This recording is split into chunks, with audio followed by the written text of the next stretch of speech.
Gunawan. Saya dari SMK Permata Masaton, calon penggerak angkatan 7 Kabupaten Kediri.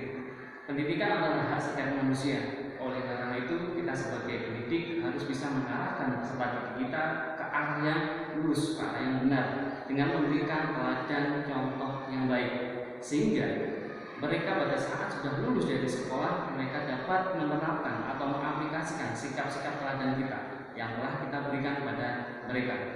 Saya yakin dengan adanya budaya positif yang ada di sekolah yang kita terapkan secara terus-menerus untuk anak didik kita, saya yakin Indonesia pendidikannya akan lebih indah lagi, lebih maju lagi, dan lebih baik lagi. Sekian, wassalamualaikum warahmatullahi wabarakatuh.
Puji syukur alhamdulillahirabbil alamin. Kita panjatkan kehadiran Allah Subhanahu wa taala pada kesempatan yang berbahagia ini.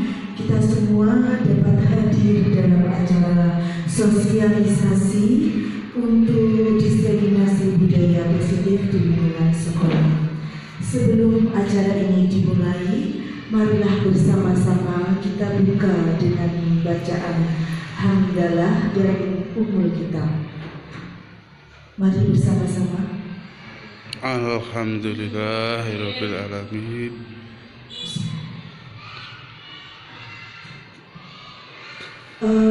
Berikut ini saya sampaikan susunan acara pada pagi hari ini.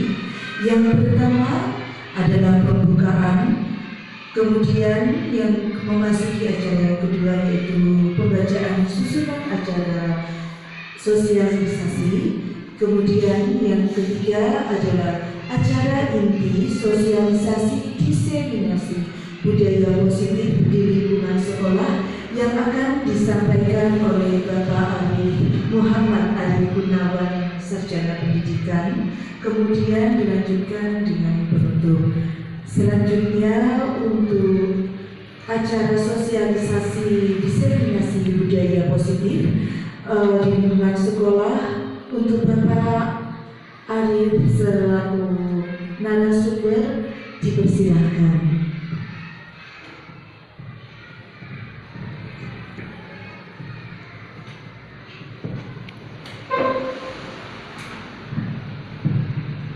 Terima kasih. Assalamualaikum warahmatullahi wabarakatuh. Waalaikumsalam warahmatullahi wabarakatuh. Alhamdulillah, puji syukur kehadirat Allah Subhanahu wa Ta'ala, di mana pada hari ini kita diberi kesempatan untuk dapat menghadiri acara diseminasi untuk budaya positif di lingkungan sekolah kita. Ini kita ucapkan puji syukur kepada Allah. Yang kedua, tidak lupa sholawat salam kita panjatkan kehadirat Nabi Muhammad SAW, di mana nanti akan kita tunggu-tunggu. Semoga kita memperoleh syafaat dari beliau. Amin amin ya rabbal alamin. Di sini saya ingin menyampaikan beberapa hal mengenai budaya positif yang ada di lingkungan sekolah, khususnya lingkungan sekolah kita di SMK Umatan Wasatali. Dan kegiatan ini juga untuk atau sebagai aksi nyata saya di program Guru Penggerak. Ini Bapak Ibu saya sampaikan juga, monggo silakan untuk mengikuti program Guru Penggerak ini karena manfaatnya sangat banyak sekali Bapak Ibu. Mungkin tidak hanya untuk diri kita, bahkan untuk anak didik dan rekan-rekan kita sendiri, rekan-rekan saudara kita sendiri, untuk Bapak Ibu guru yang lain. Nah, ini sebelum kita ke diseminasi untuk budaya positifnya, mungkin akan saya tampilkan beberapa, langsung saja nih untuk materinya.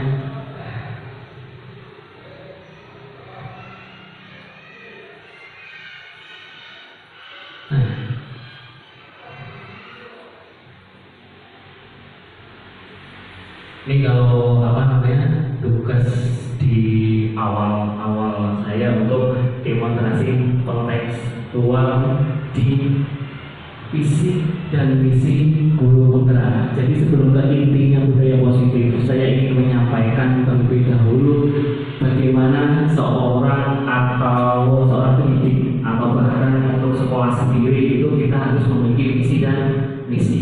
Visi, tujuan kita itu seperti apa?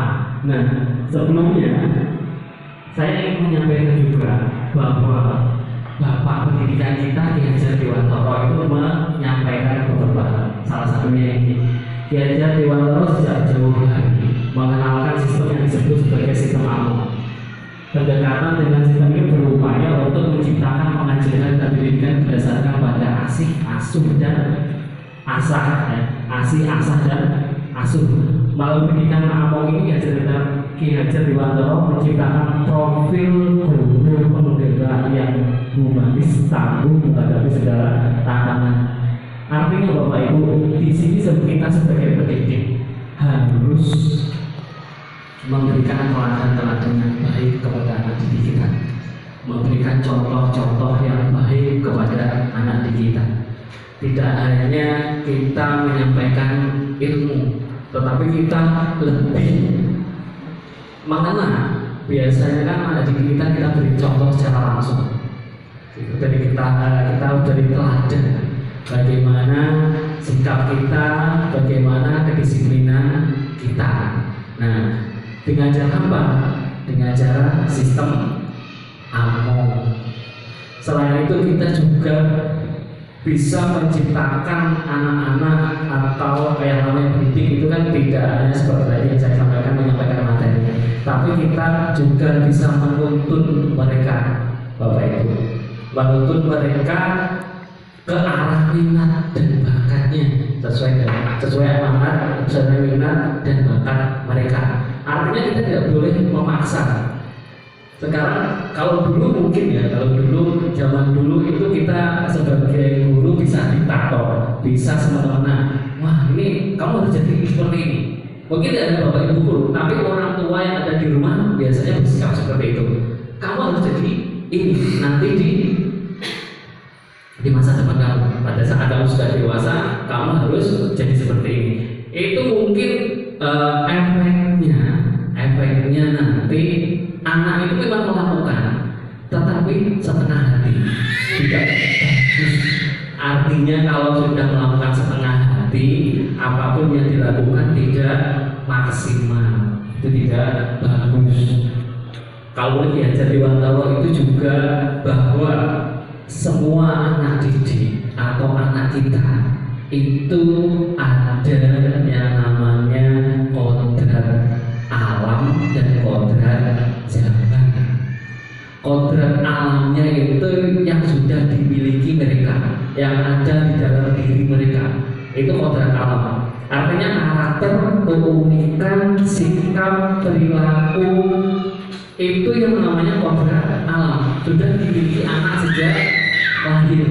Minatnya di apa, bakatnya di apa. Misalnya kalau di sini kan jurusan teknik audio video, jurusan elektronika, mungkin siswa kita yang mengambil jurusan ini, mereka sudah ada bibit-bibit bisa merangkai sistem-sistem di dunia elektronika. Mungkin di situ itu bakat dan minat di kodrat alam. Kalau kodrat zamannya sendiri, itu anak-anak juga pasti kita tuntun untuk tidak merem atau buta tentang teknologi. Karena di zaman sekarang kan tidak jauh dari teknologi ya. Apalagi sekarang sudah teknologinya sangat canggih. Pembelajaran saja bisa dilakukan secara online atau daring. Nah, dari pembelajaran itu aplikasi yang digunakan kan sudah kita menggunakan teknologi. Tidak hanya itu, mungkin teknologi yang lain. Di sini yang namanya kodrat zaman. Artinya kita harus menuntun anak didik kita itu tidak hanya kerja. Kita hanya memberikan pengetahuan yang lama, tetapi kita juga mengenalkan dunia baru mengenai teknologi di situ. Teknologi apa yang sekarang berkembang? Nah, di situ artinya memang anak-anak itu haknya anak untuk mendapatkan ilmu-ilmu yang seperti itu, kodrat alam dan kodrat zamannya.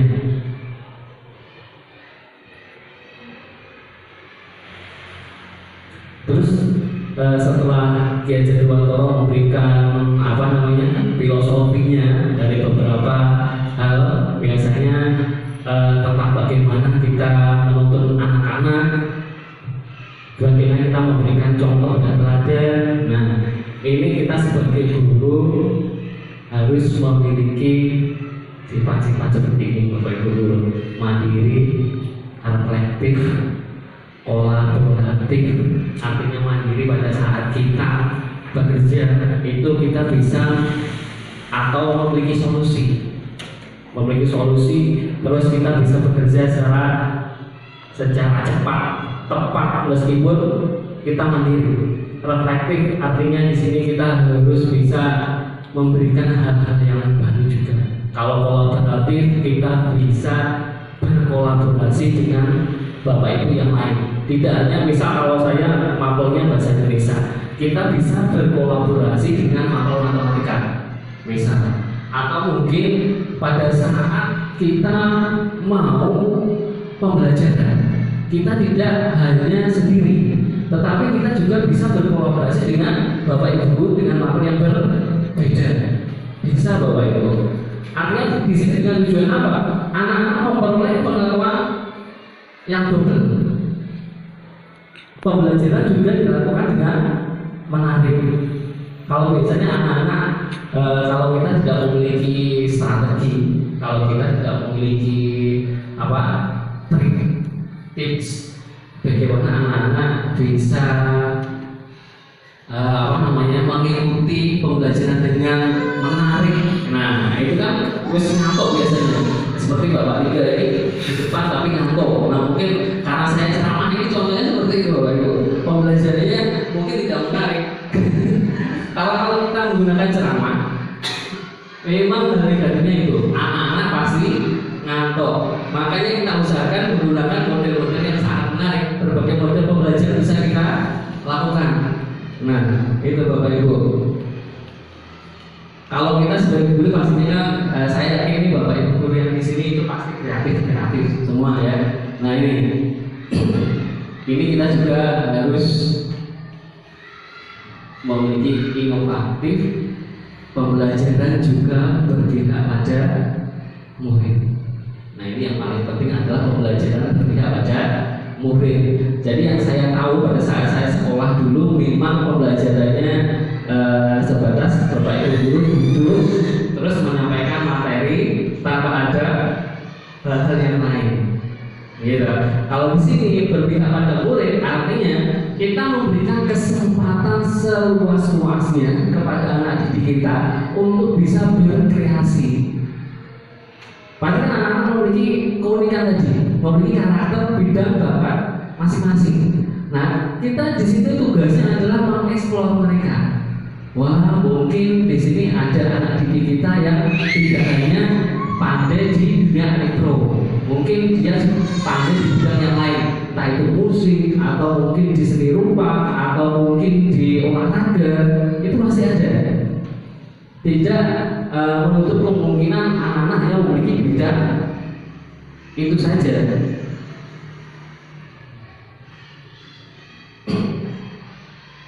Nah, ini beberapa peran. Kalau tadi nilai guru penggerak yang harus dimiliki adalah mandiri tadi, reflektif, kolaboratif, terus inovatif dan berpihak pada murid. Nah, ini peran guru itu seperti apa sebenarnya?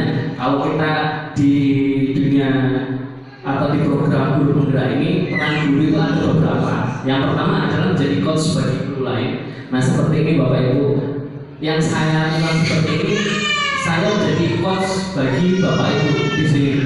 Artinya di sini saya menjadi bukan menggurui, tapi di sini saya mencoba untuk berbagi ilmu yang saya dapatkan di guru penggerak ini. Terus menggerakkan komunitas praktisi.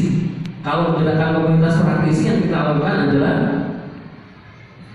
di dunia organisasi. Mungkin Bapak Ibu ada yang mengikuti AGMP. Terus ada yang mungkin kalau di SD itu KKG kalau nggak salah. Nah itu MGMP atau mungkin di organisasi yang lain. Kita harus menggerakkan komunitas kita. Kita harus menggerakkan komunitas kita. Jangan sampai komunitas kita itu vakum. Nah ini yang tidak kita harapkan itu.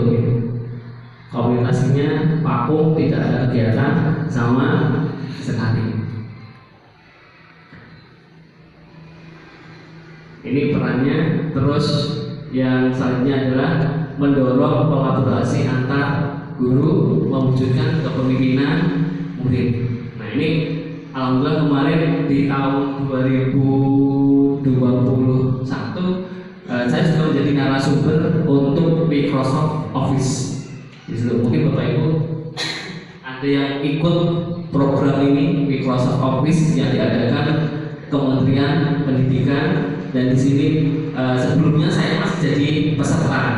Nah, setelah jadi peserta ternyata ada peluang untuk kita menjadi narasumber. Di sini alhamdulillah kemarin peserta saya itu dari berbagai pulau. Ada yang dari Palembang, ada yang dari Kalimantan, ada kebanyakan dari Jawa. Ada dosen dari kalau tidak salah Aceh, kemarin juga ada. Jadi peserta yang pada saat saya menjadi narasumber di Microsoft Office ini banyak sekali dari luar Pulau Jawa. Dan itu dilaksanakan selama 4 hari. Dan setiap harinya pasti ada kegiatan. Nah, ini ya. Kalau ini saya sama anak didik saya di UNESA. Nah, didik saya di UNESA. Ini mewujudkan kepemimpinan murid. Artinya di sini kita tidak hanya mendidik anak kita untuk kamu harus seperti ini, tapi kita didik mereka menjadi pemimpin yang handal, pemimpin yang hebat. Di situ, anak-anak di sini di UNESA kemarin itu selama 1 minggu kalau tidak salah. Kalau yang tahun ini di Poltek Surabaya di Poltek Surabaya itu selama 2 minggu ya. Nah itu saya tidak ikut mengambil. Nah kalau di sini ini ada MGMP di SMK Negeri Pelosok Klaten. Ini pembinanya Ibu Susi, di sini saya. Meskipun kelihatan kecil tapi kita lihat ya. Buram ya. Ini kalau kemarin ini brosur saya untuk Microsoft Office. Jadi kalau kita ikut Microsoft Office itu kita dapat kalau nggak salah draft itu 150 GB, jadi besar sekali dan banyak sekali manfaat itu.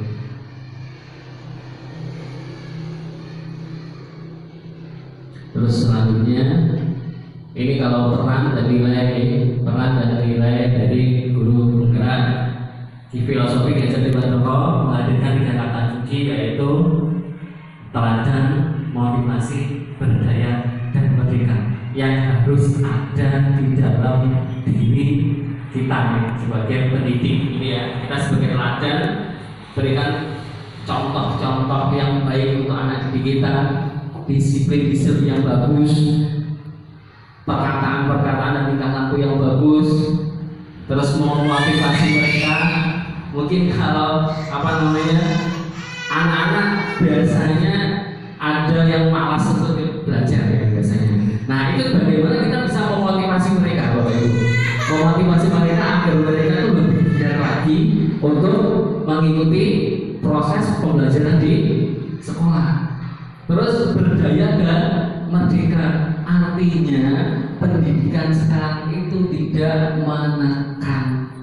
Kita harus memberikan kebebasan kepada anak didik kita. Tidak ada sekarang guru yang kamu harus seperti ini. Nah, itu tidak ada. Berikan mereka kebebasan yang terarah, kebebasan yang positif. Itu. Misalnya anak-anak sekarang Bapak Ibu, kemarin ada nasihat dari pengawas sekolah kita itu seperti ini. Berikan anak-anak apa yang mereka butuhkan, bukan yang sekolah butuhkan, tapi apa yang siswa kita butuhkan. Misalnya ada mata pelajaran yang mungkin anak-anak nggak suka, mungkin ini, terus ini bisa dibuat lebih menarik. Mungkin mereka diberi kebebasan untuk lebih berkreasi, berinovasi di dunia mereka. Jangan kita terus menekan. Nah itu, di situ berjaya dan merdeka.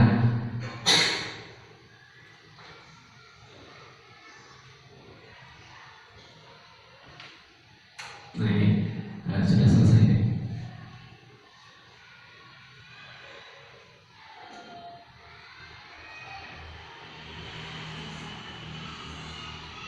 Ini selanjutnya untuk sebelum ke modul 1 tema intinya kita, saya ingin menyampaikan beberapa hal yang sudah saya dapatkan.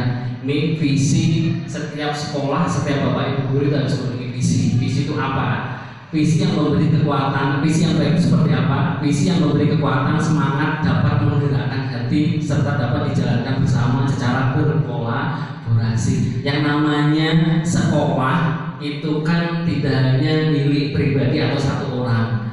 Di dalam lingkungan sekolah itu kan pasti ada banyak sekali bapak ibu guru. Nah itu harus dilaksanakan secara kolaborasi. Visi yang baik itu memberi kekuatan, semangat, biar anak-anak atau warga sekolah itu ada kekuatan, ada semangat, motivasi untuk terus bisa datang ke sekolah. Mungkin ada beberapa bapak ibu guru yang saya masih malas untuk ngajar misalnya, itu mungkin rasa memilikinya atau kekuatannya belum ada untuk visinya, gitu ya.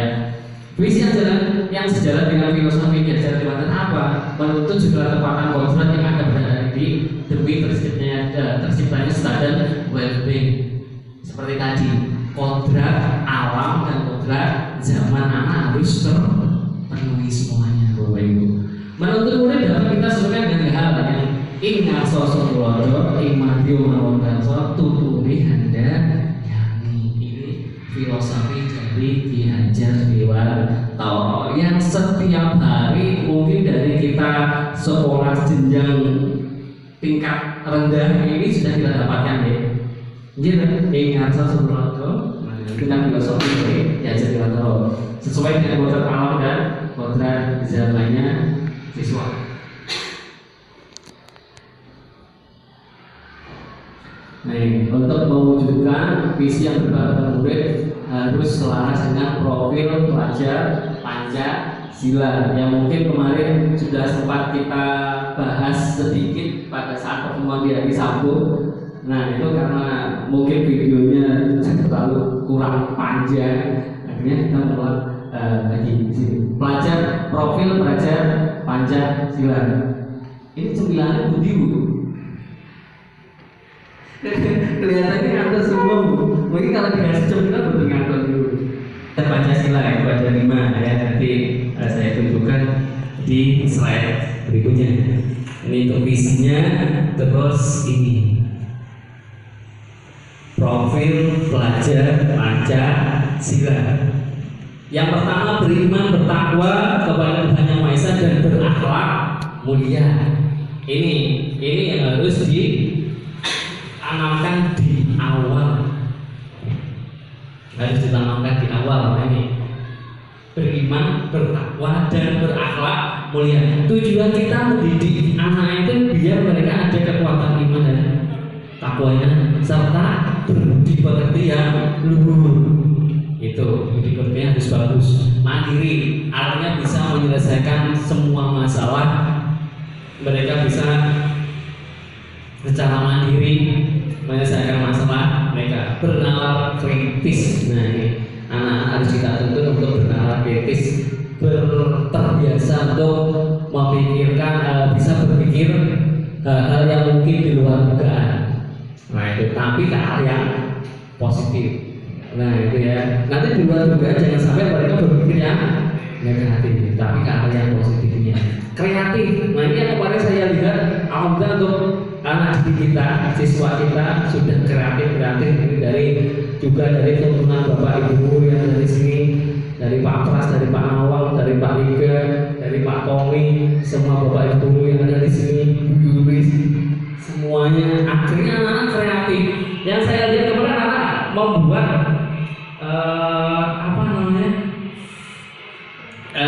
sound system ya, speaker aktif ya.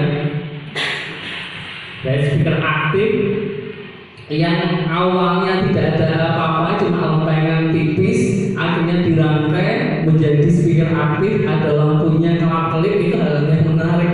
Itu bisa kita jual, artinya kita bisa juga berwirausaha di situ.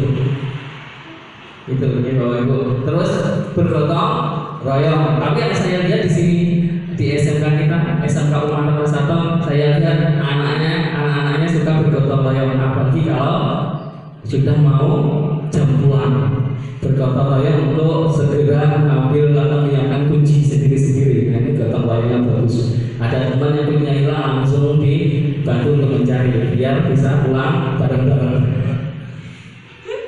Ini gotong royongnya bagus. Tapi yang saya itu yang kepada saya juga dari prakteknya itu sangat luar biasa. Gotong royongnya itu sangat luar biasa. Yang kurang ini, ayo langsung berikan. Nah, itu. Terus mungkin ini kurang ini, pergi ke sana saya beli. Nah, itu sangat bagus. Saya mengakui, wah ini ternyata anak didik kita itu memiliki jiwa-jiwa semangat yang tinggi. Itu sangat bagus loh itu.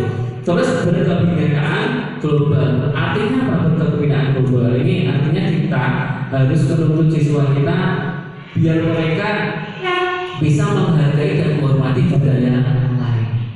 Kalau di Indonesia ini kan banyak sekali suku, terus adat, agama, untuk mereka agar lebih bisa menghargai, menghormati, menurunkan visi yang telah disusun jadi prakarsa untuk perubahan. Artinya kalau kita ingin membuat sebuah perubahan atau sebuah visi, kita bisa menggunakan alur bagja. Alur bagja kita gunakan. Nah, terus IA sendiri apa? Kalau itu gambaran mengenai usaha nyata yang di dalamnya mungkin untuk saling bergotong royong dalam meningkatkan kualitas pembelajaran murid yang ada di sekolah. Kita pasti kalau membuat visi, itu kan kita pasti sudah berimajinasi, memiliki gambaran. Oh, nanti saya ingin menciptakan anak-anak saya seperti ini. Saya, kalau apa-apanya seperti ini. Awal atau aset, tantangan, aksi dan pembelajaran. Di sini kita harus memiliki sebelum kita bekerja, kita ke atap dulu. Awal aset kita, kekuatan kita itu apa? Mungkin kekuatan yang dimiliki oleh sekolah kita itu apa? Kita harus cari. Mungkin kekuatannya di sini adalah lingkungan kondusif di pinggir jalan misalnya, gitu. Terus kekuatan kita juga memiliki bapak ibu guru dan peserta didik yang berkarakter bagus. Itu kekuatan kita. Bapak ibu guru dan semua siswa disiplinnya sangat tinggi. Itu juga merupakan kekuatan untuk aset. Terus tantangan yang perlu kita hadapi, kita lihat dulu. Ini tantangan apa untuk kita bisa mencapai visi itu? Kita memprediksi tantangannya. Kalau tadi kita kekuatannya sudah ada, tantangannya kita prediksi, oh mungkin tantangannya seperti ini. Nah, untuk melampaui tantangan ini bagaimana? Kita harus punya solusi, baru kita ke aksi. Nah ini ya, kontribusi individu pendidik yang dapat dimanfaatkan untuk mendukung harapan cita-cita dari sekolah. Kita baru melakukan aksi. Terus pembelajaran, kita lakukan aksi nyata untuk pembelajaran kita. Nah di sini baca ya, kalau di sini terdapat proses menggali jawaban pertanyaan yang oleh rasa ingin tahu, kebaikan, kebersamaan, kesemuanya itu merupakan kekuatan dari baca. Baca sendiri itu apa? Ini B itu buat pertanyaan utama. B itu buat pertanyaan utama. Terus A itu ambil pembelajaran. G gali mimpi. Terus C jabarkan rencana. A atur eksekusi. Kalau kita mau buat pertanyaan utama itu misalnya apa yang bisa kita lakukan agar anak didik kita itu lebih giat membaca. Itu pertanyaan kita.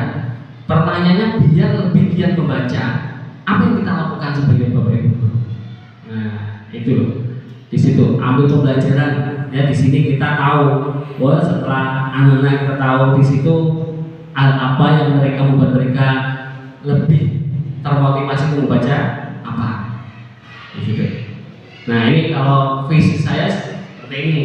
Kalau visinya ya, ini saya sendiri menghasilkan generasi yang cerdas dan berakhlak mulia, unggul dalam bidang iptek dan imtak, berjiwa nasionalis, kreatif, mandiri, berintelektual tinggi, berorientasi internasional dan berwawasan lingkungan. Ini visi saya. Jadi saya ingin menginginkan nanti sekolah kita mungkin bisa harus menghasilkan generasi yang cerdas. Tidak hanya cerdas, tetapi mereka juga memiliki akhlak yang bagus. Dia cerdas, tapi akhlaknya minus. Nah, kalau di dunia kerja setelah mereka keluar dari sini, oke, dia cerdas, tapi akhlaknya minus. Ya pasti di perusahaan akan dibuang. Itu orang cerdas banyak, tidak hanya satu, dua, tapi orang yang memiliki akhlak sikap bagus itu bisa dihitung jari. Nah itu. Yang penting adalah mereka cerdas dan berakhlak mulia, unggul dalam bidang iptek dan imtak, harus seimbang. Mereka bisa teknologi, iman dan takwa mereka juga bagus. Moga bapak ibu kalian bicara ibu jangannya biar gak ngantuk. Moga suwun Pak Un, Bu Fitri, mohon biar tidak ngantuk. Sepertinya saya memberikan ceramah terlalu panjang kan akhirnya jadi iya. Nah, ini berjiwa nasionalis, kreatif, mandiri. Nah, ini pasti ya harus bisa berintelektual tinggi, berorientasi internasional. Kita memiliki cita-cita jangan setengah-setengah Bapak Ibu. Kita memiliki cita-cita harus setinggi mungkin. Berintelektual, berorientasi internasional itu apa? Saya tidak hanya menginginkan anak didik kita itu jago handal hanya di SMK Umatan atau di Indonesia, tapi harapan saya mereka memiliki keunggulan biar sampai go internasional gitu. Itu harapan saya. Jadi tidak hanya di Indonesia. Nah, itu visi saya untuk menciptakan anak didik saya biar bisa go internasional. Kalau kita memiliki cita-cita kan harus tinggi sekali ya. Gitu, jatuh ya, lorok rahmat yang lorok tenang, nah, gitu ya. Tapi ya jangan sampai seperti itu. Kita harus berjuang biar anak didik kita lebih bisa lagi, lebih bagus lagi.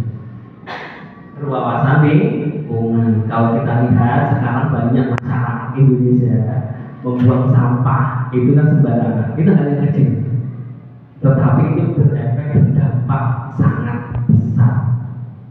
Membuang sampah plastik sembarangan itu semua sampah yang saya tahu pada saat saya perjalanan dari rumah ke sekolah atau pulang terus ke rumah masih banyak misalnya yang bermobil, yang bermotor itu setelah makan pluk makan ya bungkusnya dibuang pluk. Saya juga heran apakah di dalamnya itu nggak ada tempat sampah gitu loh. Biasanya kalau saya ya mungkin ini juga bisa dijadikan contoh ke anak-anak. Biasanya kalau saya makan sesuatu, entah itu permen atau bungkus roti misalnya plastik gitu, itu pasti kalau nggak ada tempat sampah, saya lipat kecil-kecil dulu terus saya atau nanti kalau sudah ada tempat sampah harus saya buang. Itu. Kalau misalnya kok banyak, saya bisa balik buat tas. Nah itu nanti saya taruh tas dulu, baru saya buang. Nah itu. Insya Allah saya jarang ya berarti kan pernah jarang gitu, tapi untuk buang sampahnya selalu tempat sampah, jarang sekali saya buang. Nah, terus ini Bapak Ibu, nah inti kita di sini budaya positif. Inti kita di sini budaya positif di modul 4 ini. Mulai dari ini, kalau kemarin tugas saya itu sebelum saya mengerjakan tugas-tugas yang lain, saya mengerjakan mulai dari diri, menciptakan lingkungan positif serta mendukung murid menjadi pribadi bahagia, mandiri, bertanggung jawab sesuai filosofi diajar dengan cara di sini.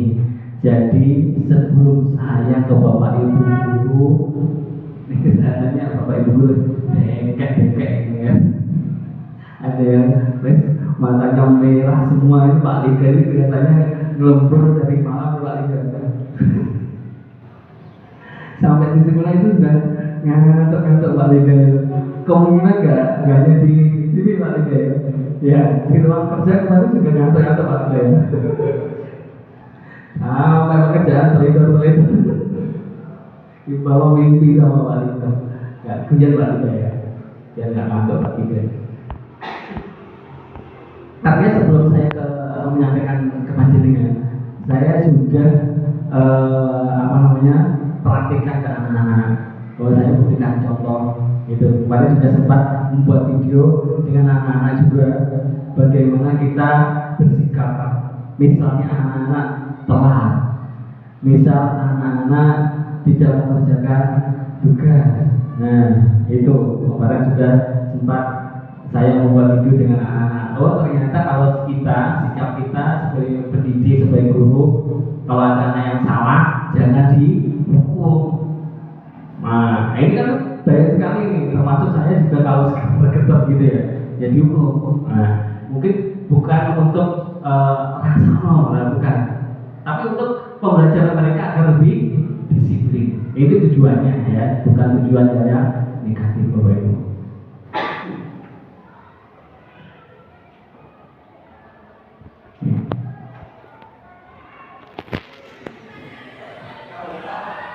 Di dalam budaya positif yang pertama itu ada disiplin positif dan nilai kebajikan universal.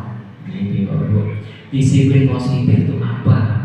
Disiplin sebagai bentuk kontrol diri, yaitu belajar untuk kontrol diri agar dapat mencapai suatu tujuan mulia. Itu disiplin. Kalau kita sudah punya komitmen untuk lebih bagus, nah itu nanti pasti kedepannya kita akan lebih disiplin lagi.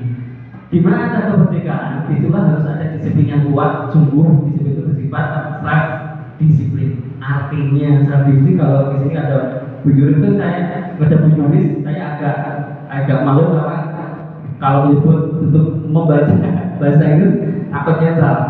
Nah, disiplin dimulai dari diri kita, ya. Jangan terus kita menyuruhkan diri kita itu disiplin, tapi kita tidak bisa disiplin.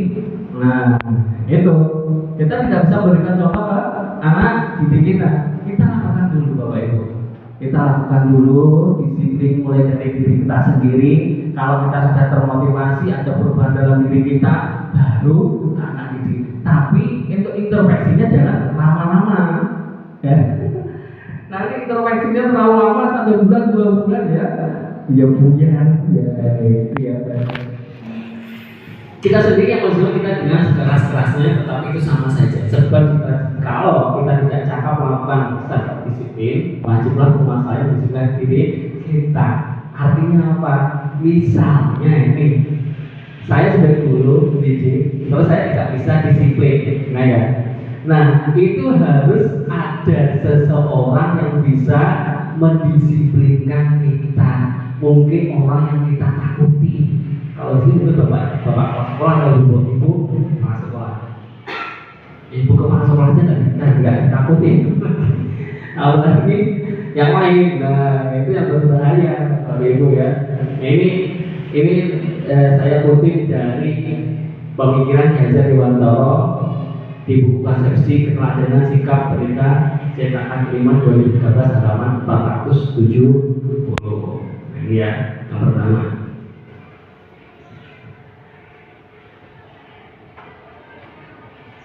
Terus nilai kebajikan universal itu apa? Salah satunya adalah nilai kebajikan yang ingin dicapai oleh setiap anak Indonesia yang kita kenal dengan profil Pancasila. Mati lampu, Bapak Ibu. Mati lampu. Nah, nggak apa-apa ya. Ini mati apa Tanzil, Pak? Mudah-mudahan bisa. Aja. Mati lampu. Oke.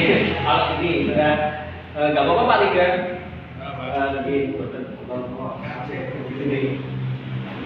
ini saja nih Bapak Ibu, karena mungkin faktor X itu juga ada pasti. Nah di situ, itu adalah kebajikan universal. Kebajikan universal itu kita harus menanamkan ke dalam diri anak didik kita. Seperti aja, maaf ganjak Bapak Ibu guru. Ini sudah berdasar cak.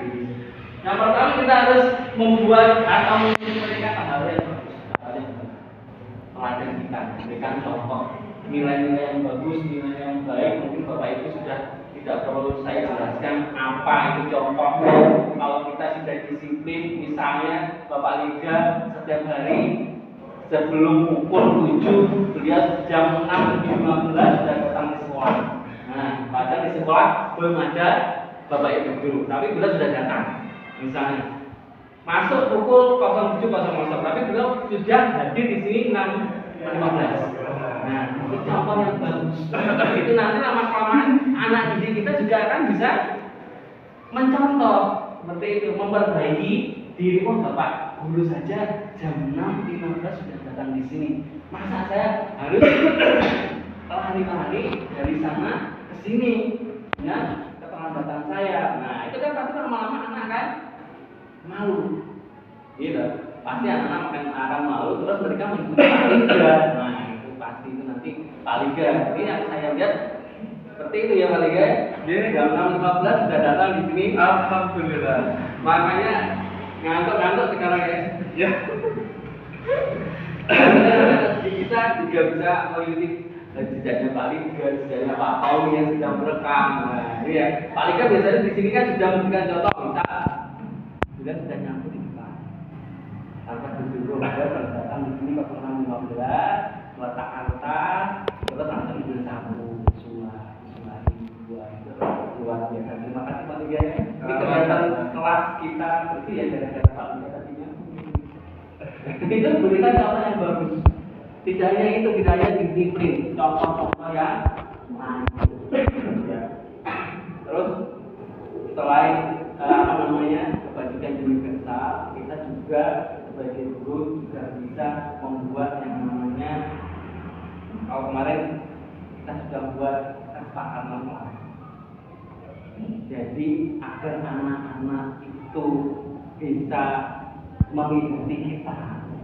Biasanya kan aturan kita yang membuat, bapak ibu yang membuat. Aturan kan biasanya bapak ibu yang membuat. Tetapi kita balik bapak ibu, jangan kita yang membuat. Alhamdulillah. Ini menterang atau Pak Imam.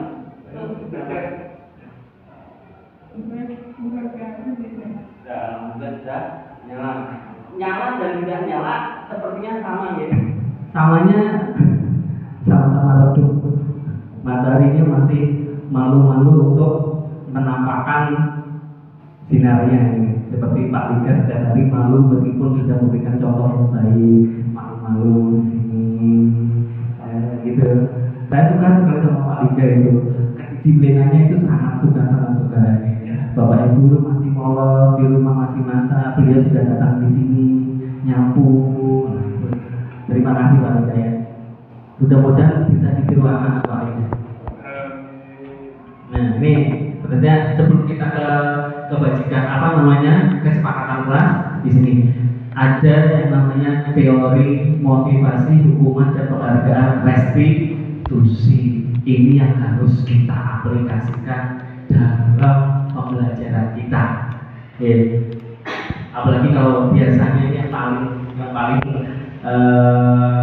tukang marah-marah kalau nggak guru matematika, fisika, kimia, produktif. Tapi saya lihat malah sekarang kebalikan. Dari bapak guru produktif sangat sabar gitu ya. Ya alhamdulillah bisa menuntut anak-anak. Matematika ini Pak Liga juga sangat sabar, tidak pernah membentak, tidak pernah marah, selalu masuk kelas dengan tersenyum. Ya, gitu. Dengan senyumannya Pak Liga itu anak-anak biasanya sudah kelopak-kelopak. Kelopak-kelopak bahwa senyumannya itu membawa aura tersendiri gitu ya, pesona tersendiri gitu. Anak-anak langsung wah gitu. Nah ini ada teori motivasi, hukuman, penghargaan dan restitusi. Yang Gross itu salah satu yang saya ambil di sini dari Diana Gross untuk menghindari ketidaknyamanan atau hukuman, untuk mendapatkan imbalan penghargaan orang lain, untuk jadi orang yang mereka inginkan dan menghargai ini Bapak Ibu. Untuk menghindari ketidaknyamanan dan hukuman, anak-anak kalau sudah tidak nyaman di kelas biasanya dulu tidur, terus pada saat mereka tidak mendengarkan panjenengan, biasanya kan panjenengan kasih hukuman. Ayo, sana kalau kamu tidur bersih-bersih di WC sana. Nah, seperti itu misalnya. Nah, itu kan hal yang tidak nyaman akhirnya, membuat tidak nyaman peserta didik. Jangan. Terus mendapatkan imbalan penghargaan dari orang lain. Nah, ini biasanya kalau anak-anak bisa mengerjakan sesuatu karena ada imbalan iming-iming. Mau mengerjakan sesuatu ada imbalan iming-iming. Sampai bisa mengerjakan soal ini, nanti saya kasih uang 50.000 bisa. Sesekali itu nggak apa-apa, tapi kalau berkali-kali gurunya miskin ya. Gajinya sudah tidak berapa. Setelah pembelajaran, anak-anak dikasih game, kasih aja 50.000 ya. Itu kan memiskinkan guru akhirnya. Pak Liga nggak bisa tidur gitu ya. gojek terus ya, pakai terus sebagainya. Nah, untuk menjadi orang yang mereka inginkan menghargai diri dengan nilai yang mereka percaya. Nah, ini seperti yang tadi saya sampaikan tadi, kita berikan kebebasan untuk anak-anak, kebebasan dalam hal yang positif. Ya, Bapak Ibu, hal yang positif. Jangan disalahkan ya.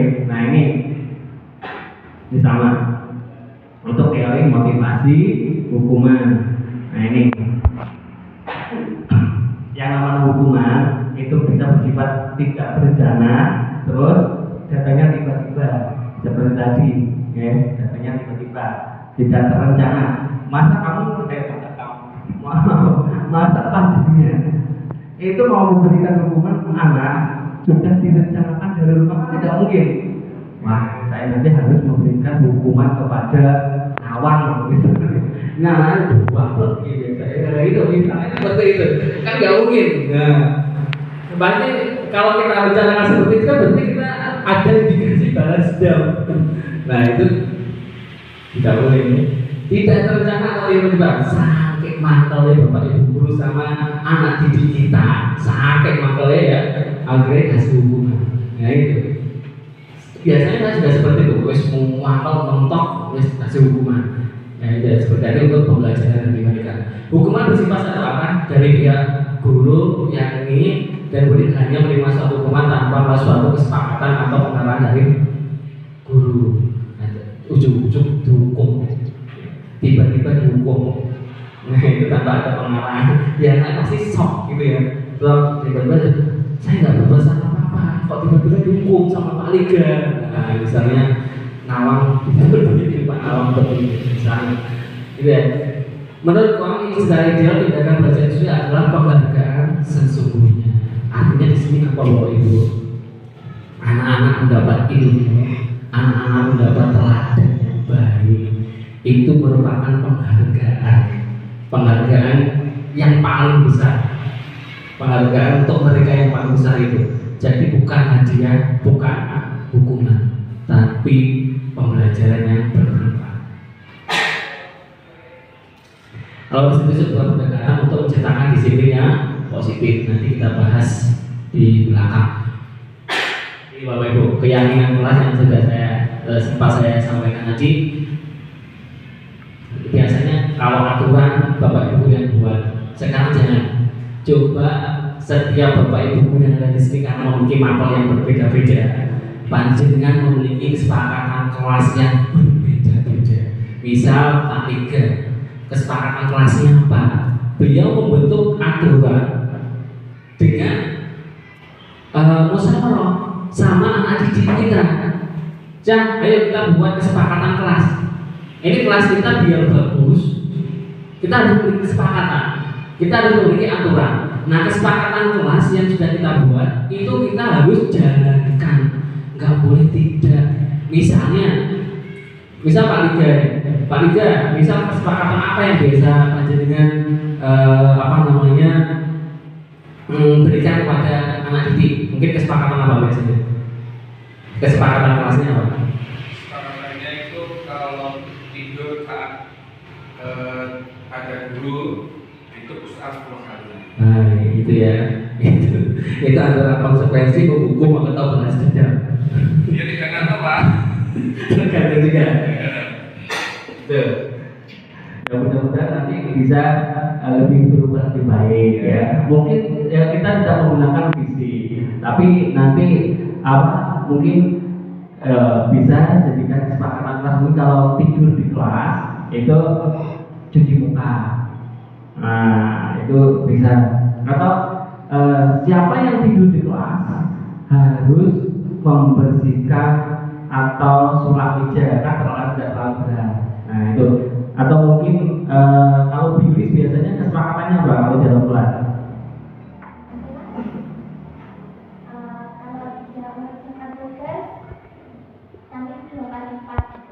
Oh, kalau yang mengerjakan tugas, berarti nanti mengerjakannya harus 2 kali lipat. Nah, itu kesepakatan kelas. Nah, itu ternyata kesepakatan kelas itu berbeda-beda. Nah, kita buat kesepakatan kelas biar anak-anak itu lebih bertanggung jawab. Nah itu intinya anak biar lebih bertanggung jawab. Mohon ditahan Bapak Ibu. Jangan dibiarin itu makan. Kebutuhan dasar yang ditanya adalah adanya penguasaan, terus adanya kesenangan, kebebasan, terus kasih sayang, dan yang utama adalah bertahan hidup. Pertama itu bertahan hidup. Bagaimana kita bisa bertahan hidup? Nah itu adalah kebutuhan dasar manusia, bisa bertahan hidup. Kalau misalnya sekarang Pak Dika nggak makan berhari-hari kan pastinya juga langsung meninggal. Nah, meninggalkan pikiran yang biasanya tak terkontrol ya. Biasanya itu. Kalau penguasaan biasanya saya yakin Bapak Ibu guru itu pasti memiliki sifat dasar penguasa, ingin menguasai pasti. Ini kan kebutuhan kita. Itu jika masuk kebutuhan kita. Kalau kita tidak punya kebutuhan tersebut berarti kita berasa ada kurang. Pasti kan Pak Dika kalau dalam kelas harus berkuasa, bisa mengontrol anak-anak didik kita. Nah itu kan, ya sih itu maksudnya.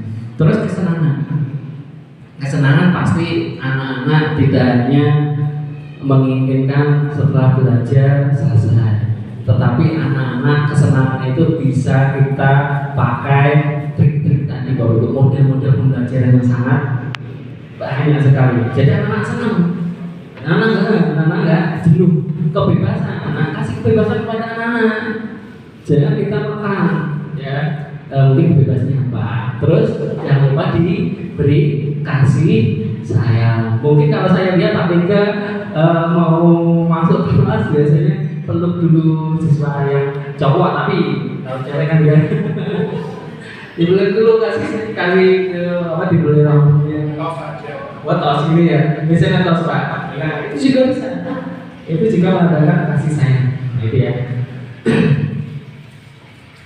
Terus adalah restitusi 5 posisi kontrol. Nah, sebagai pendidik kita memiliki 5 posisi kontrol yang diterapkan oleh kita sebagai guru, orang tua ataupun bapak atau kepala sekolah, ibu kepala sekolah atau atasan. Posisi kontrol itu yang pertama adalah penghukum, kedua pembuat rasa bersalah, 3 teman, pemantau, dan manajer.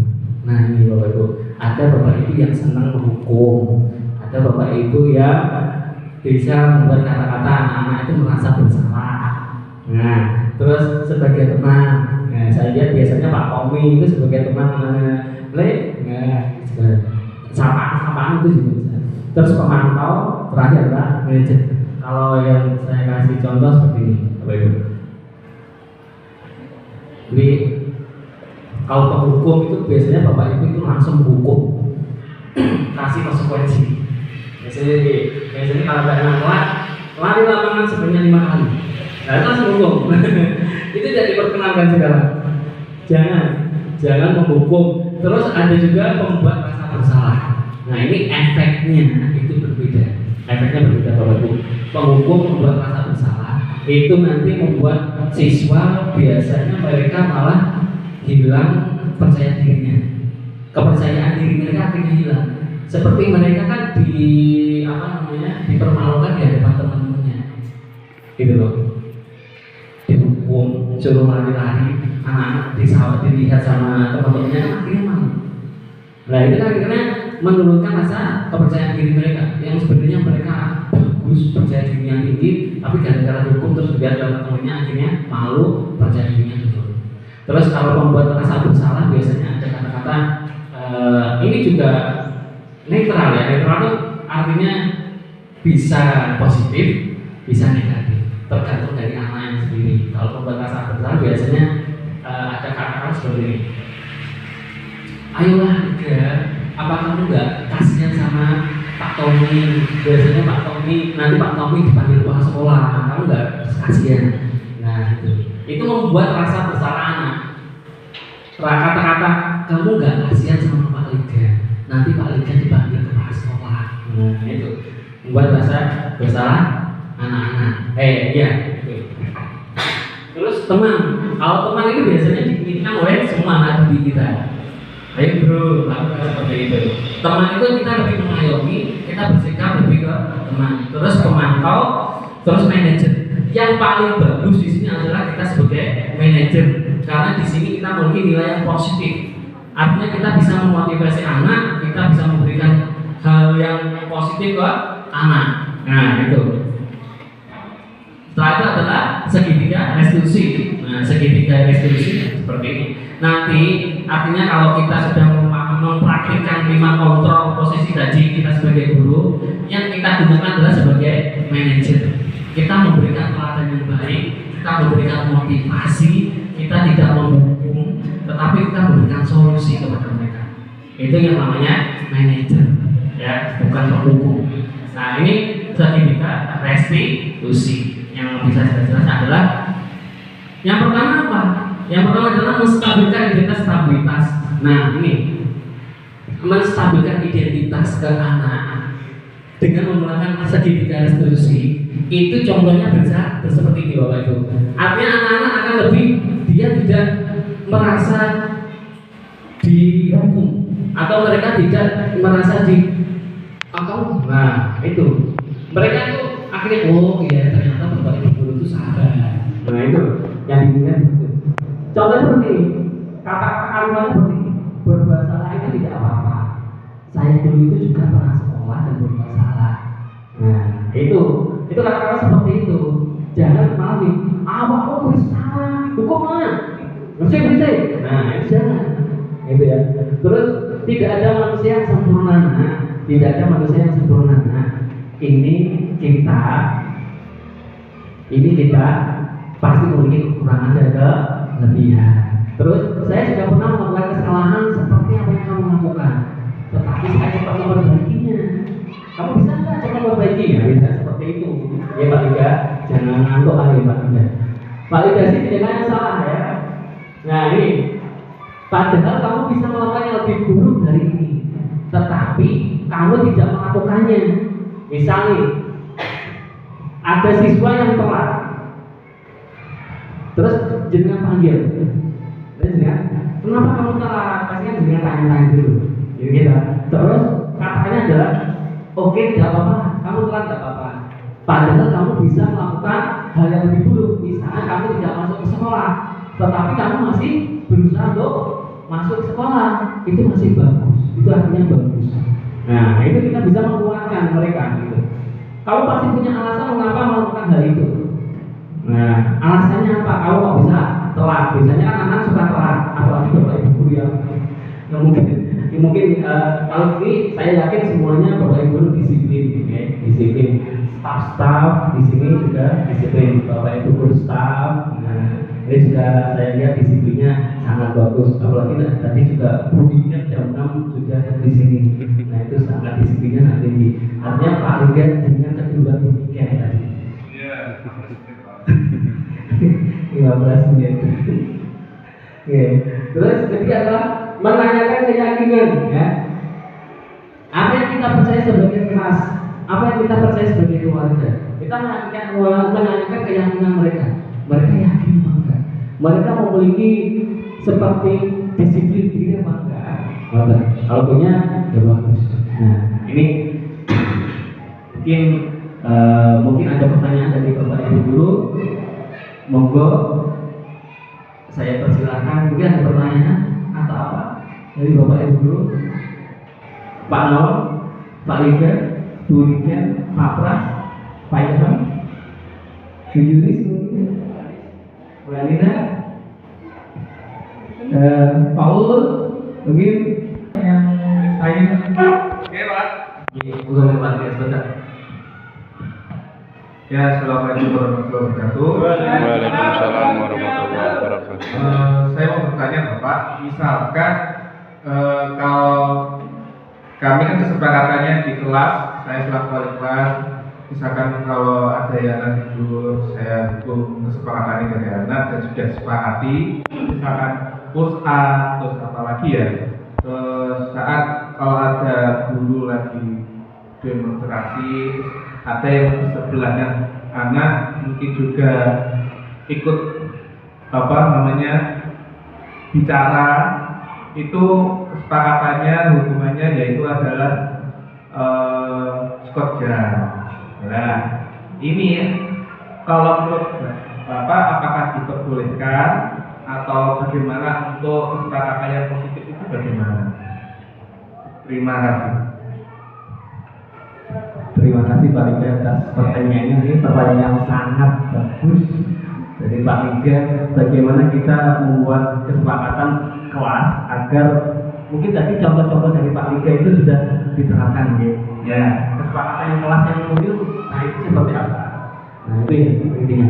Nah kesepakatan kelas yang baik itu kita jangan berhubungan, tetapi kita mendidik anak. Nanti kalau kita menghukum anak dengan kesepakatan kelas seperti Pak Liga, ya mungkin tujuan Pak Liga bagus agar anak itu lebih disiplin lagi. Tapi kalau menurut saya itu malah anak-anak nanti malah tidak mengikuti pelajaran-pelajaran. Kayak Pak Liga kumpulan gua mau ngantuk ya harus diukur ayo lapangan pintu masuk. Nah misalnya seperti itu. Nah kesepakatan kelas itu bisa kita hukum anak dengan hal-hal yang positif Pak Liga. Kita memotivasi mereka. Misalnya kalau anak sering tidur di pelajaran-pelajarannya, misal kesepakatan kelas pertama adalah 1. Jika ada siswa yang tidur, maka mereka harus cepat-cepat keluar ambil air wudhu. Nah itu bisa. Jangan kita hukum anak-anak untuk lari-lari di lapangan. Nah itu. 2. Jika anak-anak sering tidak mengumpulkan tugas atau telat mengumpulkan tugas, maka mereka harus apa? Yang positif saja. Jangan kita menghukum untuk fisik. Mungkin anak-anak kalau untuk membersihkan kelas tidak berat ya. Mungkin kalau untuk membersihkan kelas misalnya kalau untuk tugas kan ada sedikit tinggi. Nah itu bisa sulap ruang guru misalnya seperti itu bisa. Tapi itu kan yang positif. Artinya mereka sudah membantu kebersihan sekolahnya. Nah itu juga bisa. Kedua misalnya menghormati siswa atau bapak ibu guru yang sedang berbicara. Nah itu kesepakatan kelas juga. Namanya kesepakatan kelas seperti itu, menghormati orang yang berbicara, tidak membuli siswa yang lain. Nah itu kesepakatan kelas. Artinya kesepakatan kelas itu tidak harus kita memberi hukuman, tetapi kita memotivasi mereka untuk lebih baik. Artinya kesepakatan yang sudah kita buat seperti tadi, menghormati orang yang sedang berbicara, diam. Nah itu artinya kalau anak-anak sudah memiliki kesepakatan itu, insya Allah anak-anaknya akan menjalankannya. Jadi kesepakatan kelas yang bagus itu adalah kesepakatan kelas yang memotivasi, memberikan pendidikan yang positif. Pokoknya jangan hukum. Hukum itu nanti malah efeknya tidak bagus. Mungkin ada yang lain? Iya, berikan.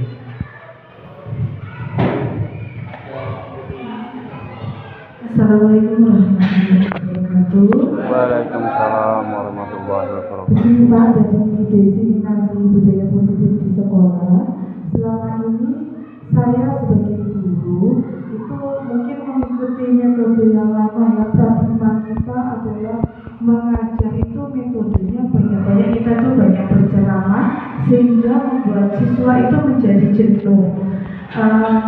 Saya ingin meminta tips kiat dan saran dari panjenengan sebagai narasumber bagaimana kita merubah paradigma metode-metode selama ini yang kita gunakan agar siswa itu lebih tertarik dengan model pembelajaran kita.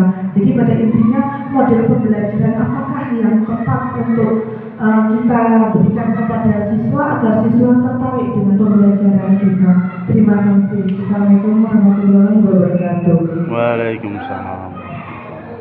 Terima kasih tentunya, ini sangat menarik, sangat bagus sekali pertanyaannya. Model pembelajaran agar anak-anak itu tertarik mengikuti kegiatan pembelajaran kita. Nah, biar tidak monoton. Memang yang saya lihat, mungkin saya juga pernah melakukan sering anak-anak ceramah. menggunakan metode ceramah, anak-anak kan ngantuk. Seperti panjenengan seperti ini, saya kan mengadakan ceramah itu jadi kan ngantuk.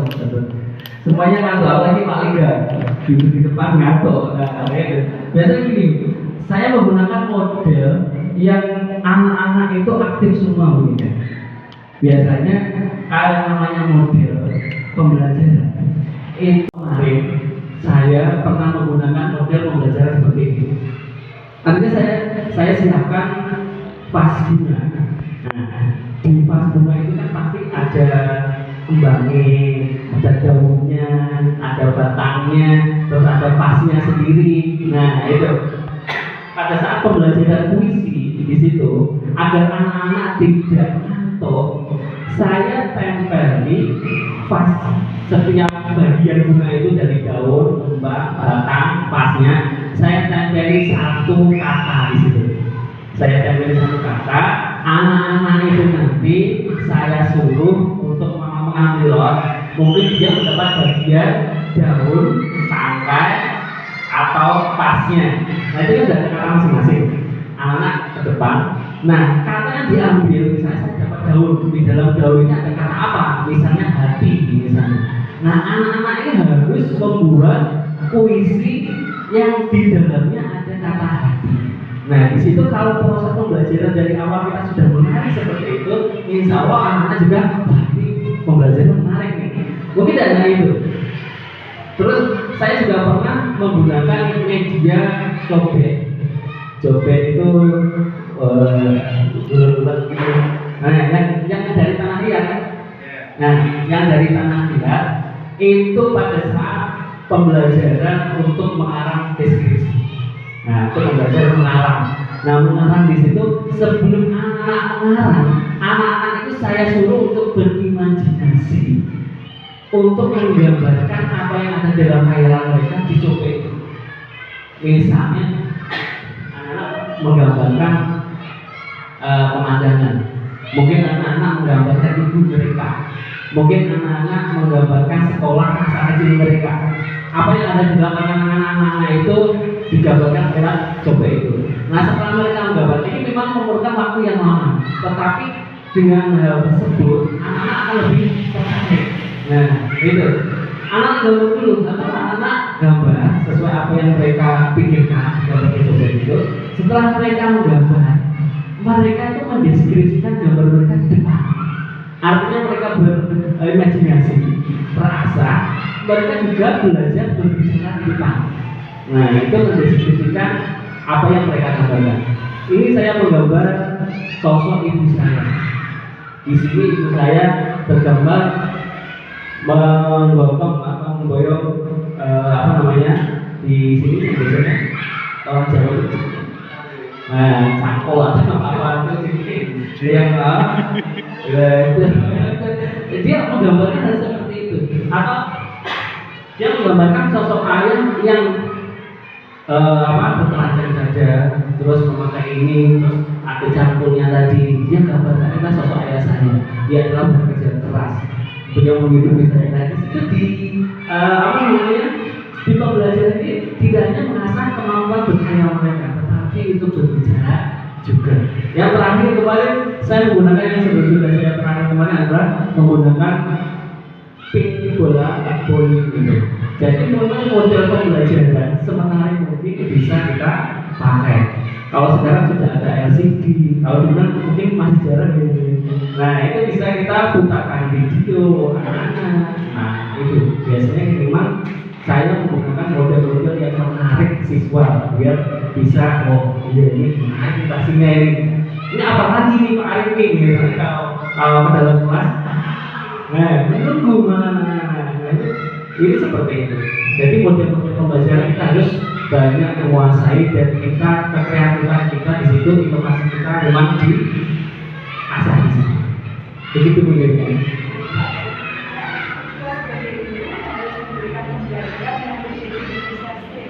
Iya, betul ya. Artinya di situ kita tidak hanya ini. Nah, ini materinya seperti ini. Nah, itu nanti malah anak ngantuk semuanya. Kita harus berkreasi. Nah, terima kasih. Ada lagi kan? Mungkin ada lagi bawa yang dulu, monggo. Sebelum saya tutup. Ya, berarti Pak, lakukan dukungan lagi Pak. Bagaimana telah melakukan lagi Pak yang mengenai hubungan kesepakatan. Bagaimana cara untuk tidak disepakatkan anak-anak? Ya, kita sebutkan. Kalau kita memberi hukuman yang berat, anak-anak juga takut pada kita. Tapi kalau kita lempeng-lempengnya kita disepelekan. Nah, biar kita tidak disepelekan anak-anak. Anak-anak kalau kita hukum berat takut. Mereka mengikuti kita dengan terpaksa. Sesuatu yang terpaksa kita lakukan, jadinya kan tidak akan baik. Nah, bagaimana kita tidak disepelekan anak-anak? Kita memberikan contoh hal yang baik. Hal yang baik itu perkataan bisa, Pak Liga. Misalnya, kita berikan gambaran masa depan mereka. Masuk sampean nanti keluar dari sini pasti menghadapi banyak orang. Kamu akan terjun di dunia masyarakat. Kalau sikap kamu seperti ini, kamu nanti diterima nggak di masyarakat? Kita berikan contoh seperti itu. Jadi contoh yang kita berikan itu real, nyata. Oh iya, memang anak-anak nanti setelah keluar dari sini mereka di dunia nyata, di dunia masyarakat.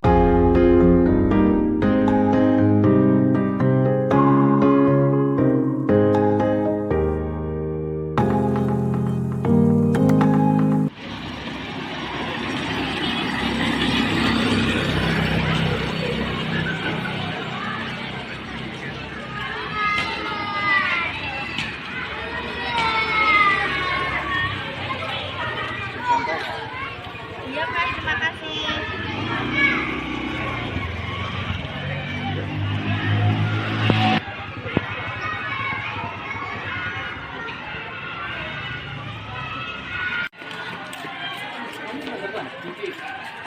Kenapa?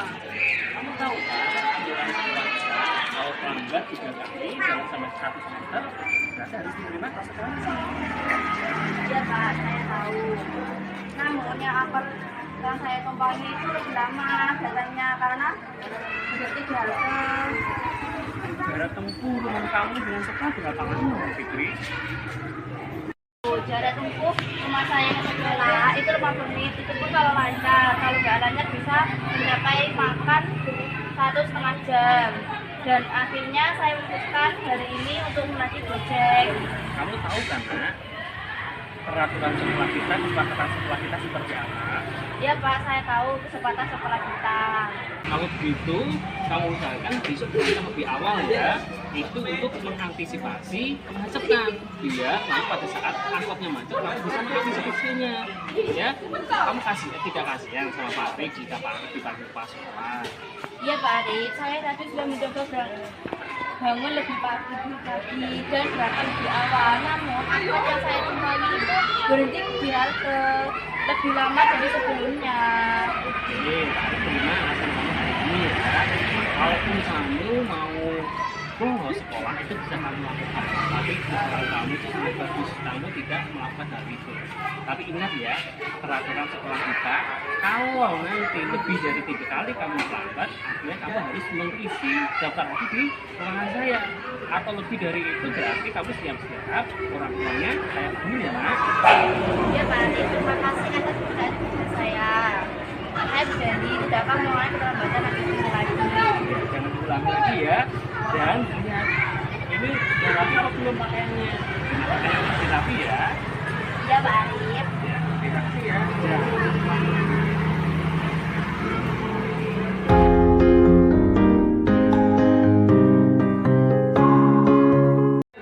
Ya. Kalau kita mau membuat sebuah prosedur kompleks, artinya kita harus tahu tahapannya ya. Tahapan-tahapan ini harus tahu. Dan berbunyi sudah dijelaskan ya. Artinya pelajaran kita sudah selesai. Tetapi anak-anak, sebelum kalian istirahat, tolong dikumpulkan tugas kalian minggu yang lalu. Silakan dikumpulkan di meja saya ya.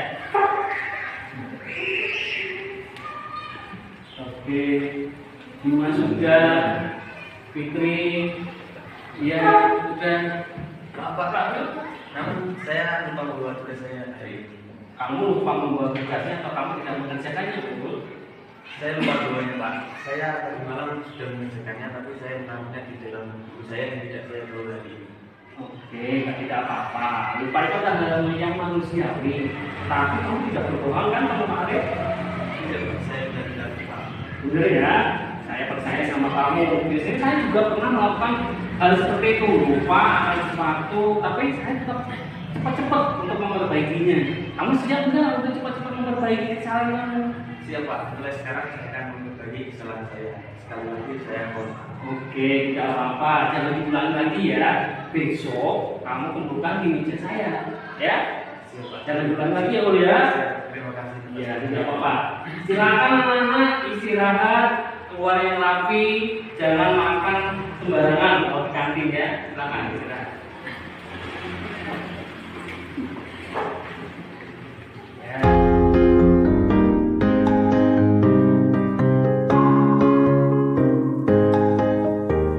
Hanya ini setelah kita melakukan video tadi, nah perasaan kalian apa yang kamu rasakan, Ul? Apa yang kamu rasakan, Ul? Saya merasa tegang Pak, Kenapa tegang? karena jarang sekali untuk pengambilan video, jarang membuat video-video seperti itu, jadi merasa tegang, tidak terbiasa gitu. Tidak terbiasa, anu di rumahmu juga tidak terbiasa ya. Berarti di sini tadi rasanya deg-degan gitu ya. Terus apa yang kamu bisa ambil hikmahnya dari kamu pada saat kita mendengar video tadi? Hikmahnya saya jadi bisa apa ya? Bisa mengumpulkan tugas dengan baik. Terus sikapnya Bapak Ibu Sikap guru? Bapak Ibu guru tidak marah ketika kita tidak mengumpulkan tugas tidak sesuai dengan waktunya, gitu. Tidak marah, justru malah memberikan motivasi kepada kita. Gitu ya, berarti dampaknya bagus ya. Positif pada saya. Oke, kalau Fitri gimana rasanya tadi gimana, Fit? Tegang. Tegang juga Iya. sama dengan Rafiul ya. Iya. Kenapa kok bisa tegang? Kan biasanya kamu juga suka nih, ambil pengambilan video, suka apa enggak biasanya? Enggak, karena jarang melakukannya setiap hari. Jarang, tapi Baru baru ini berarti pernah melakukan ya. Terus apa yang bisa kamu ambil pelajaran dari pembuatan video tadi apa? guru memberi motivasi agar kita tidak akan lambat. Terus sikapnya bagaimana Karena sikapnya? bapak itu guru nggak marah kalau lambat dan dihukum. Gitu ya. Berarti kamu lebih senang bapak ibu guru itu memberi hukuman atau malah lebih senang memberikan motivasi biar lebih baik lagi atau bagaimana? Perasaan Memberikan motivasi. Nah, berarti nggak senang dihukum ya? Iya. Biasanya dampaknya apa kalau kamu dihukum sama guru itu dampaknya apa yang kamu rasakan? Takut. Takut. Ya, Iya, takut. Selain takut apa? Mungkin ada rasa-rasa, oh bapak ini gini. Iya, gitu ada rasa-rasa seperti itu. Gitu ya? Menjengkelkan gitu. Menjengkelkan ya. Tapi kalau kita sudah termotivasi dari bapak ibu guru malah lebih seneng ya. Iya. Iya. Artinya harapan kamu untuk bapak ibu guru ke depan itu seperti apa harapannya? Harapannya Iya, lebih bagaimana bapak ibu guru pada saat mengajar? Apakah harus marah-marah? Apakah harus menghukum terus atau bagaimana harapannya? lebih ekstra sabar lah menghadapi siswa-siswa gitu. Harus lebih Iya, ekstra sabar ya. ekstra Tapi lek sabar nih, lek Kalau sabar. Kalau sabar. ya. muridnya itu yang keterlaluan, biasa-biasanya dimanfaatkan. Oh seperti itu, berarti Iya. harus ada batas-batas kesabaran ya. Iya. Nah, tapi kalau bapak ibu guru menghukum, kamu setuju nggak? Masalah menghukum, misalnya dihukum dengan hukuman fisik, misal kamu disuruh untuk lari-lari lapangan, atau apa, kamu setuju nggak seperti itu? Setuju, Pak. Setuju dengan Iya, kalau kamu setuju. melakukan salah, terus kamu saya hukum, misalnya saya suruh untuk lari-lari gitu, memutari lapangan 50 kali gitu, kamu setuju nggak? Iya, nggak setuju, Pak. Tidak Kalau setuju. kalau 50 Kebanyakan. nggak setuju.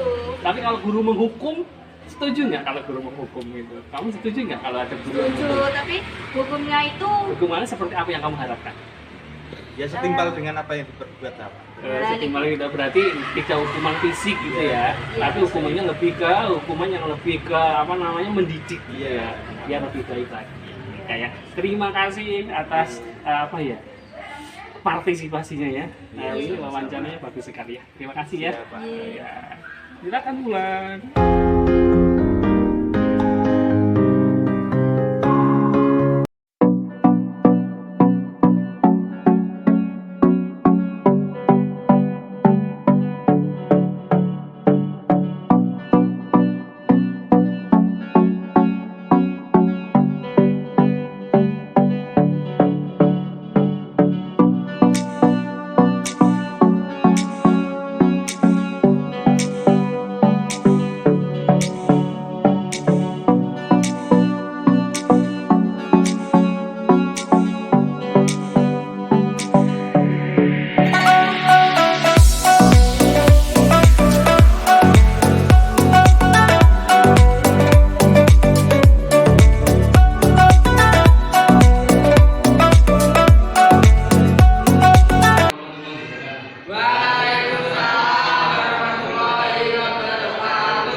Betul. Karena musim sekarang ya betul. Kita bisa jaga kesehatan. Nah, sebelum kita mulai dari ini, kita coba membuat kesepakatan kelas. Karena kemarin di semester 1 kita tidak ada kesepakatan kelas sama sekali. Ya enggak? Kesepakatan kelas itu apa loh? Kesepakatan kelas itu sebuah aturan yang harus kita sepakati bersama. Nah, aturan ini harus kita jalankan bersama-sama. Tidak ada yang tidak mungkin jawab misalnya, Pak saya nggak mau menjalankan. Nah, ini tidak boleh. Yang namanya kesepakatan kelas artinya harus dijalankan semua siswa. Kenapa kamu tahu? Tahu. Mungkin nih kesepakatan kelas apa yang bisa kita pakai atau mungkin kamu memiliki ide usulan kesepakatan kelas apa? Kalau semester kemarin kita banyak sekali anak-anak yang sering terlambat, ya kan? Mungkin tugas juga banyak yang latih mengumpulkan, ya kan? Nah, sekarang kita buat kesepakatan. Kesepakatan ini harus kita jalankan bersama-sama. Nah, apa mungkin siapa yang punya ide usulan kesepakatan kelas apa? Allah, benar. Saling menghormati dan menghormati antar siswa. Ini ya, saya tulis di sini ya. Kesepakatan kelas 10 hormati, menghargai Dan membantu antar siswa. dan membantu ya, membantu antar siswa. Berarti setiap siswa bantu ini ya. Nah, ini kesepakatan yang pertama dikeluarkan oleh Mubarak ini bagus nih. Saling menghormati, menghargai dan membantu antar siswa. Jadi nggak boleh bertengkar di sini ya. Terus apalagi mungkin ada yang apa? Hadir di kelas tepat waktu. Hadir di sekolah apa? Hadir di kelas tepat waktu. Wah, ini bagus juga ini Ramadan ini. Kalau kemarin kita lihat di semester 1 banyak yang telat masuk kelas, ya kan? Iya. Nah, ini harus kita sepakati. Hadir di kelas tepat waktu. Siapa lagi yang punya ide? Ya. Semua murid bertanggung jawab atas kebersihan kelas dan menjalankan keluarga jadwal tiket. Oh, berarti bertanggung jawab Atas kebersihan. ya, bertanggung jawab atas kebersihan Ruangan kelas kelas dan menjalankan jadwal tiket. menjalankan jadwal tiket. Ini apa? Sering kelasnya kotor ini? Boten Pak, kelas aku Tiketnya berjalan enggak? Boten. Nah, itu. Yang Itu keluar bagus juga. jalan. Nah, ini berarti semua siswa harus bertanggung jawab atas kebersihan kelas dan menjalankan jadwal Piket. Ada lagi siapa? Saya Apa jawabnya? saling membantu dan bekerja sama untuk menciptakan suasana kelas yang nyaman untuk belajar untuk semua siswa. Oke. Saling membantu dan bekerja Membantu dan bekerja sama untuk apa? Untuk menciptakan suasana yang nyaman. Ya. untuk belajar Untuk menciptakan suasana yang nyaman di kelas itu ya. Oke. Saling membantu dan bekerja sama untuk menciptakan suasana yang nyaman.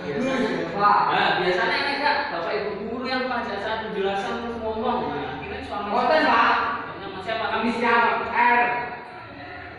Kamu sendiri mau bukan? Boten, rencana Pak, mungkin depan. Oke.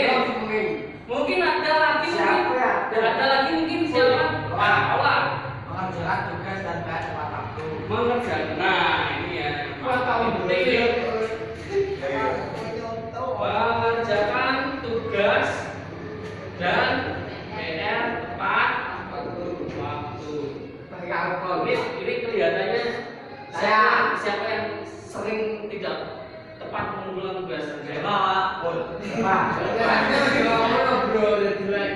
Mungkin ada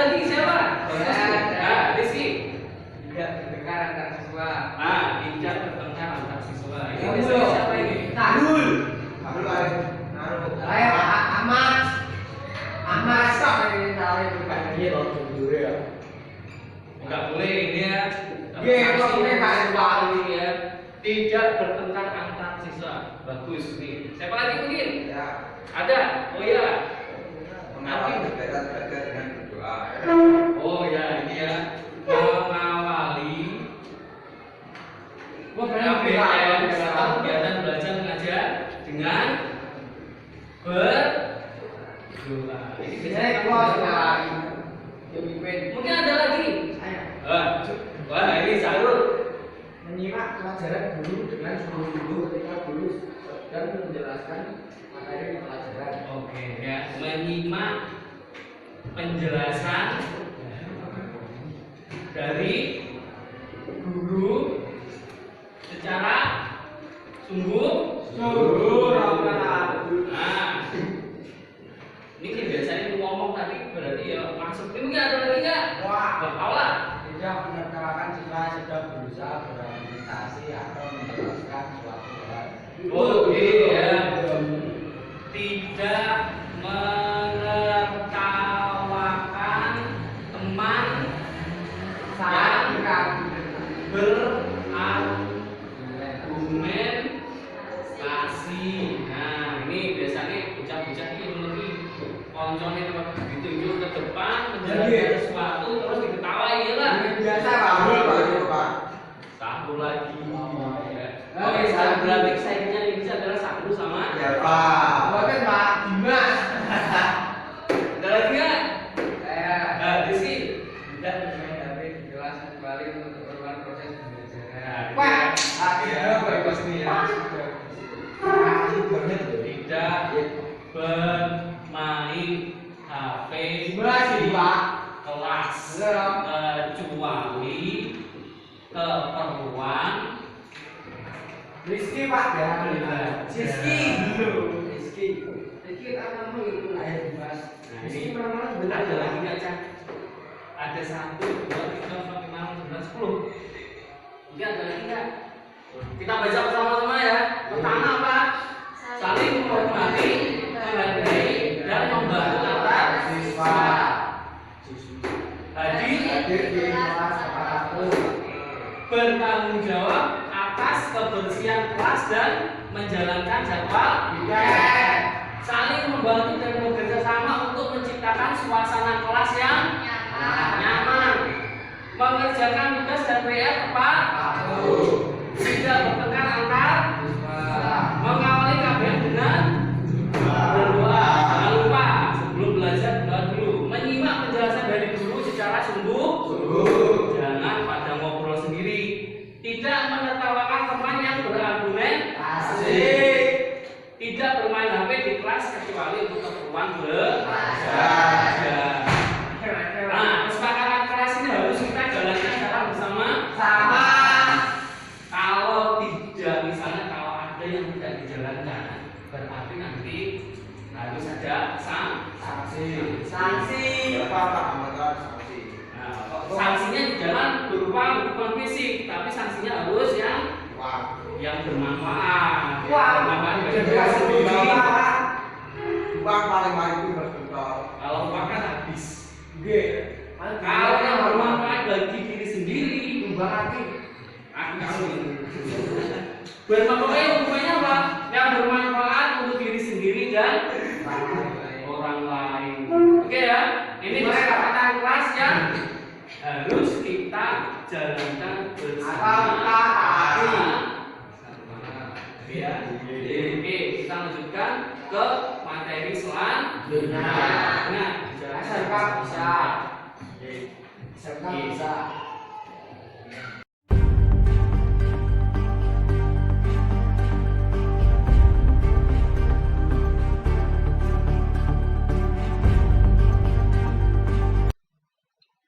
Assalamualaikum warahmatullahi wabarakatuh. Saya Muhammad Arif Gunawan, CPP Angkatan 7 Kabupaten Kediri. Di sini saya ingin menyampaikan refleksi dan rencana perbaikan implementasi budaya positif di sekolah. Refleksi budaya positif. Budaya positif merupakan perwujudan dari nilai-nilai atau yang kaya kehidupan yang diterapkan di sekolah. Budaya positif di sekolah tidak dapat diciptakan secara instan. Dalam penerapan budaya positif di sekolah diperlukan tuntunan dan teladan dari seorang guru. Guru harus menjadi contoh yang baik sehingga murid dengan kesadaran sendiri akan mengikuti apa yang dilakukan oleh bapak atau ibu guru. Penerapan budaya positif di sekolah tak lepas dari peran dan nilai seorang guru. Untuk menerapkan budaya positif, seorang guru harus mampu menjadi pemimpin pembelajaran yang memiliki nilai berpihak pada murid, mandiri, kreatif, inovatif, reflektif, dan kolaboratif, sehingga dapat mewujudkan kepemimpinan murid. Membiasakan budaya positif di sekolah tentu tidak bisa dilakukan sendiri. Perlu kolaborasi yang baik dari semua guru dan warga sekolah. Sehingga, sebagai calon guru penggerak, kita harus mampu dan mau mengajak dan menggerakkan komunitas di lingkungan sekolah, sehingga budaya positif di sekolah dapat diterapkan secara efektif. Rencana perbaikan untuk implementasi ke depan. Rencana perbaikan merupakan tugas guru, menuntut anak agar dapat memiliki kesadaran, kontrol diri terhadap perilakunya, yang biasa kita sebut sebagai motivasi internal, dan bertanggung jawab terhadap apa yang dilakukannya, karena anak mendasarkan tindakan mereka pada nilai-nilai kebajikan universal yang diyakini bukan karena faktor eksternal, yaitu faktor yang berupa hukuman dan penghargaan. Rencana saya untuk perbaikan ke depannya yaitu pertama, pemberian motivasi setelah penerapan segitiga restitusi agar anak memiliki karakter yang lebih kuat setelah dirinya melakukan kesalahan dan berupaya untuk memperbaikinya dengan segera. Yang kedua, kerjasama, kolaborasi, dan komunikasi efektif antara guru dan tenaga kependidikan, orang tua, dan masyarakat sekitar dalam upaya mewujudkan budaya positif di lingkungan sekolah dan kelas masing-masing. Yang ketiga, evaluasi secara berkala terhadap pelaksanaan budaya positif di kelas dan sekolah. Terima kasih dan tetap semangat untuk Bapak Ibu Guru dalam menerapkan budaya positif yang ada di sekolah. Salam sehat selalu dan semangat selalu.